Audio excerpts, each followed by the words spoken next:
Have you ever run into a situation where you're trying to determine what happened on your FTP server?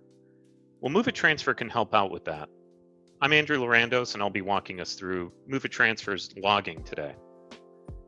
With Move It Transfer, we can very easily go to our web-based administrative portal, open our logging section, and determine what activities took place against the Move It Transfer server.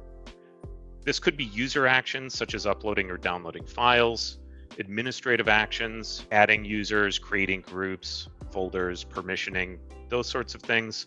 Regardless, we do have a tamper-evident audit log to help you determine what actions took place. One thing that can help with this quite a bit is being able to go into an individual record and determining exactly what took place.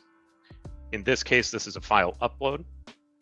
So an administrator would be able to come in, see this information, and gather the relevant information needed. One thing that can help quite a bit here is if we've ever run into a scenario where a user uploaded a file in error, deleted that file, but you need to now determine, did anyone access that file while it resided on this system? The portion that can help with that is the unique ID number associated with each file upload on the Move It Transfer server. This ID allows us to very easily and quickly filter to that specific file and see every action that took place against it.